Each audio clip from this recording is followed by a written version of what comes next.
The companions stood together beneath trees that no longer creaked, piecing together the strangeness that had brought them this far. They remembered the child who would only call itself Addis, the hidden clearing where each was forced to speak a private truth, and the black bull whose visions had touched them all but one. There had been faces pressed into the bark of ancient trunks, a great inhaling breath mistaken at first for a serpent, and the wolf who spoke of shadowy forms slipping through the wood, one of them clad in armor that caught the light. Now the forest itself had changed. What had once felt like deep wilderness became something flatter, more deliberate, as though they walked across an elaborate stage built to suggest a forest rather than contain one. Ash lay thick beneath their boots, swallowing every footfall. The air hung motionless, not peaceful but waiting, heavy with the sense that something watched from just beyond the next line of trunks. A sickly green light pulsed in the distance, washing across the branches in slow, unhealthy waves. No one could see its source. It simply bled through the trees, tinting everything with the color of old bruises. When the deep inhalation sounded again, rolling out from the green-lit dark, more than one hand drifted toward a weapon. "We can't turn back," Amira said quietly, not knowing what might close behind us.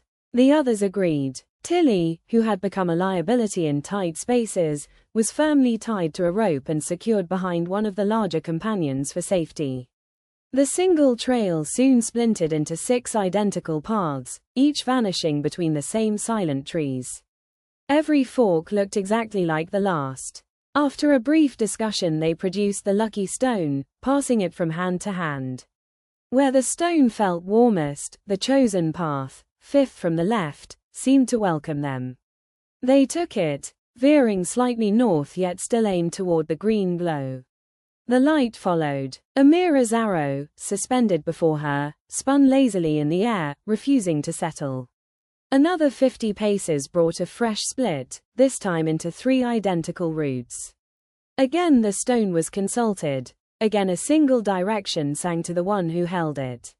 They pressed on until the path ended at a sharp T-junction.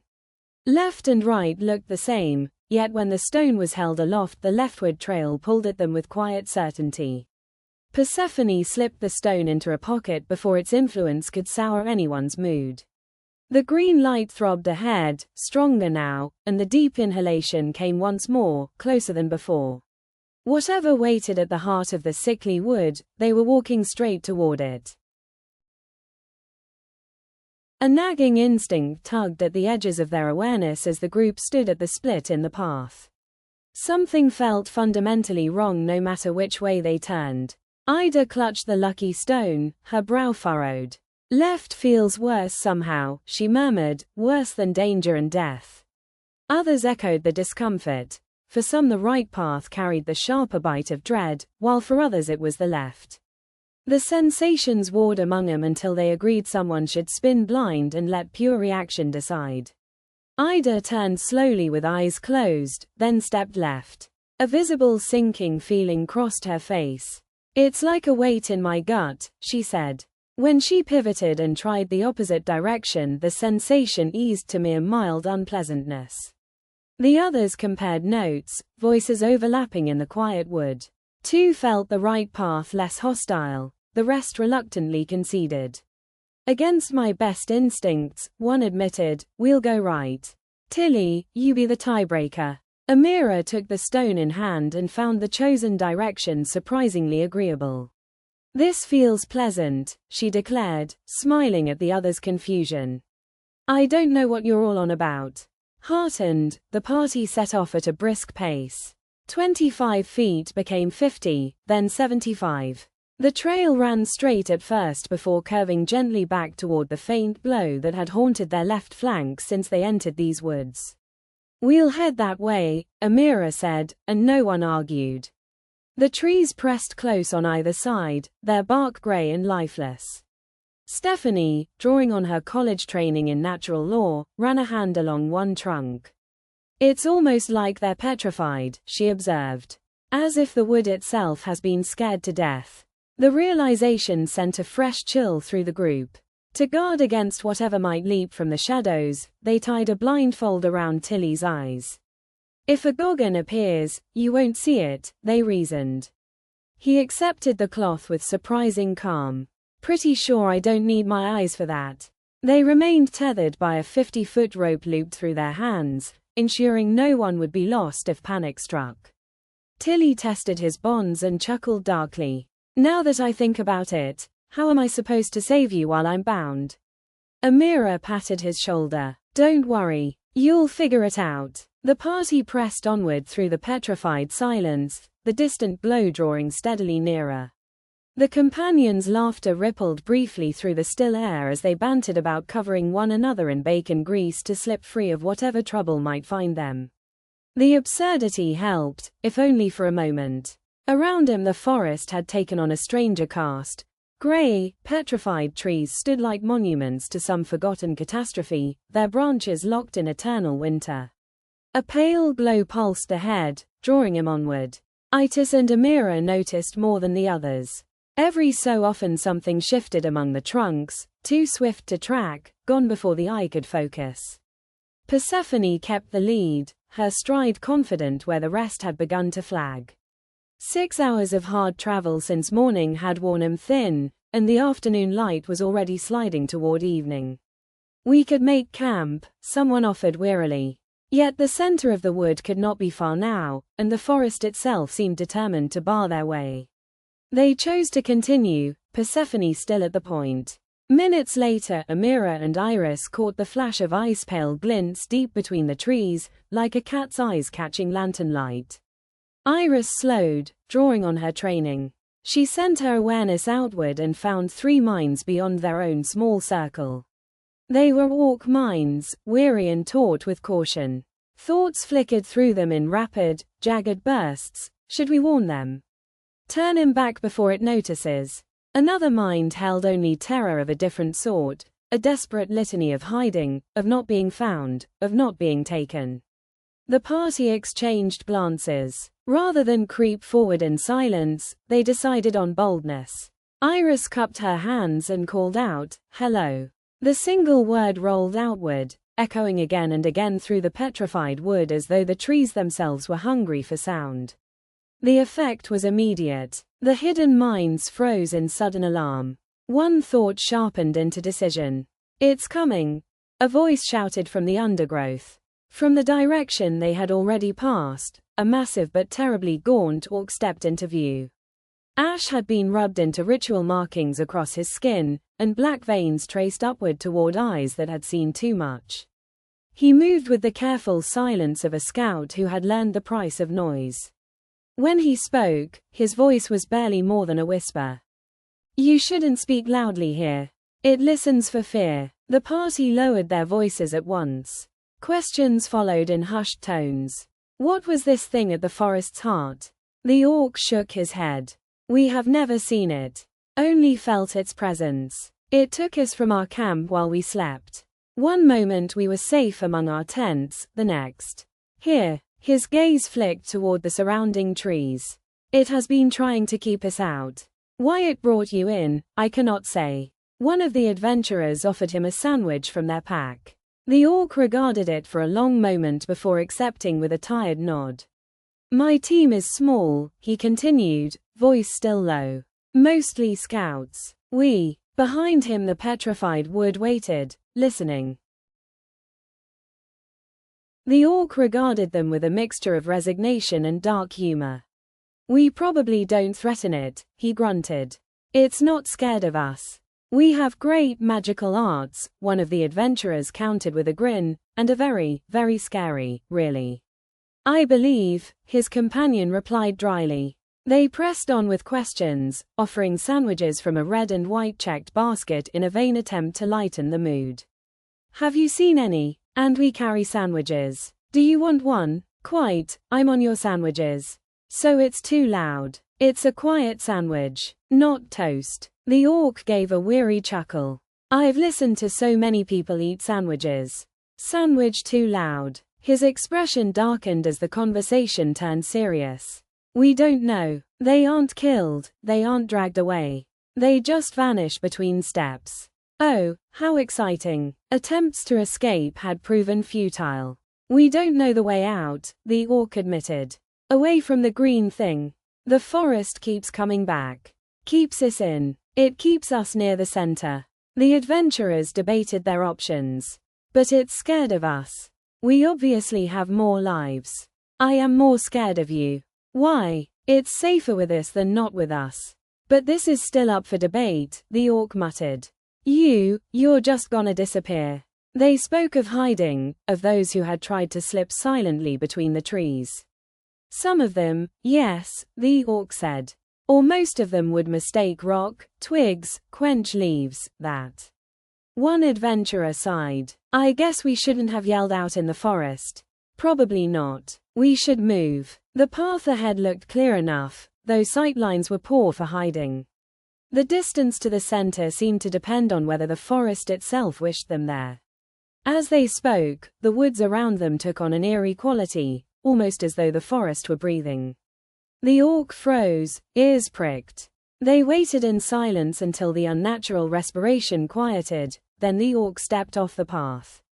Here isn't safe. We should move. The party quickly prepared their spells. One wove an enchantment of enhanced duration and keen edges, granting their weapons unnatural sharpness. Another offered a shroud of shadow, though they debated the wisdom of inviting darkness while already on the plane of shadows. Given that we're fighting shadowy things, it's up to you whether you want to be wreathed in shadows. In the end the choice was made, a prophecy invoked, and the magic took hold. The orc had not waited. He plunged ahead, and the adventurers followed, leading the blindfolded Tiddy, who insisted he could remove the cloth whenever he wished yet stumbled over every root and vine. The orc who had first spoken to them waved him onward, guiding the group deeper into the untraveled forest. After 15 minutes of careful travel they reached a small clearing, no more than 20 feet across, little more than a place where a tree was missing. 6 orcs waited among the branches and roots. One of them spoke in a low, haunted voice. The forest has taken him. She will have another. Another answered the unspoken question. It calls to them by fear.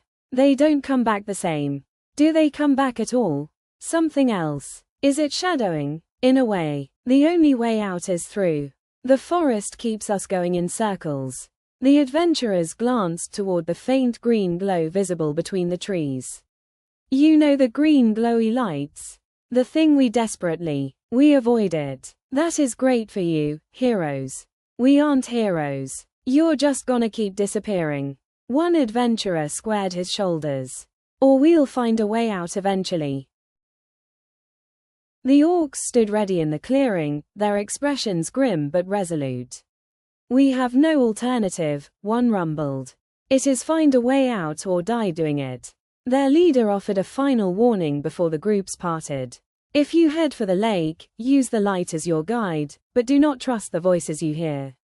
They will try to lead you astray, they always do. And watch for the man in black. He walks freely through this forest, it does not impede him. He will catch up to you far faster than you think if you draw his eye. I do not know whether this bodes good or ill for you, but make it to where you are going. Hate that guy, Pacifica muttered.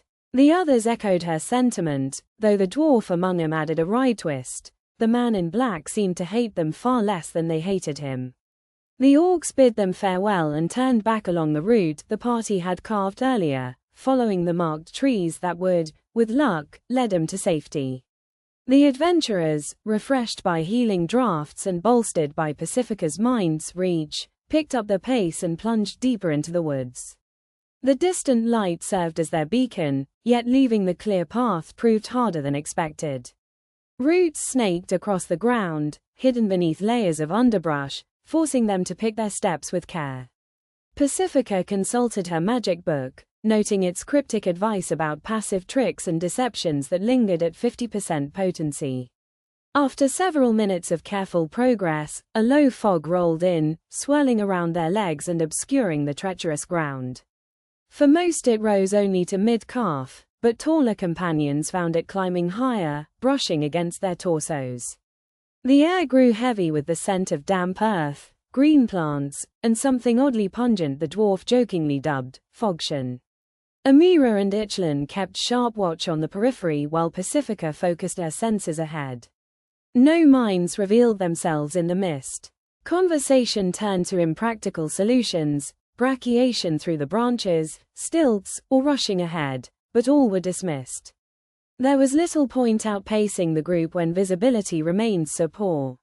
Then, on the wind, a voice reached Pacifica alone, soft and resonant. We only gave shape to what was already here.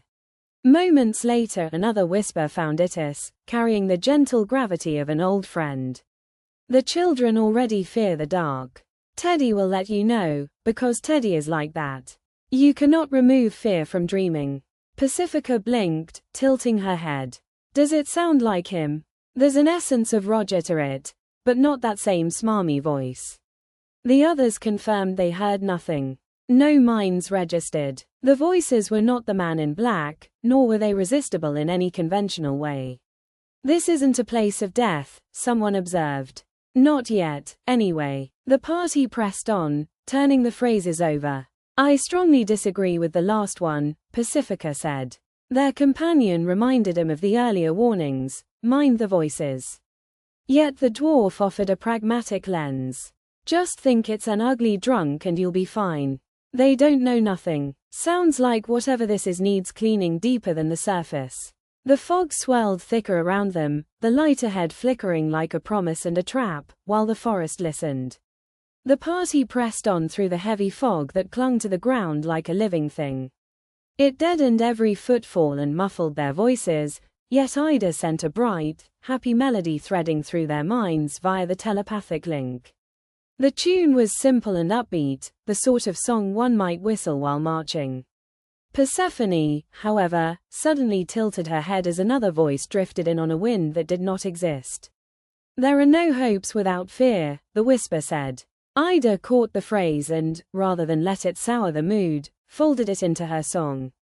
She shaped it with major chords and a hopeful counterpoint that the others quickly took up.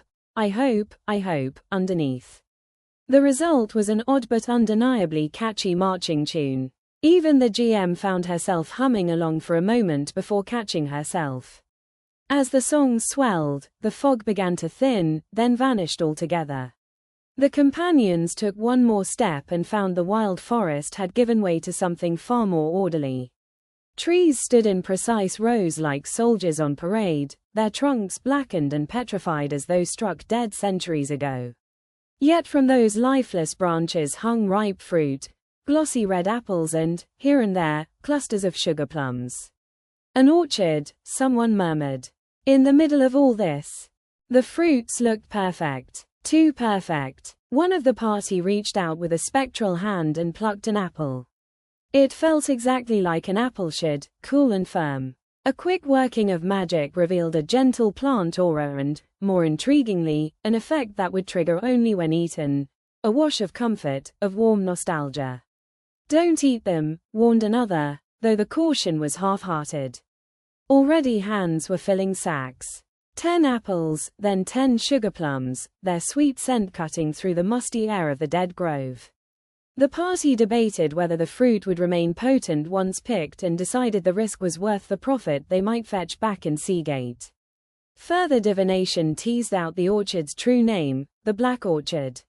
The words carried an uneasy weight, yet the marching song still danced in their heads, turning even that ominous title into something almost jaunty. For now the trees stood silent, offering their impossible harvest while the companions worked, bags growing heavier with every reach into the branches.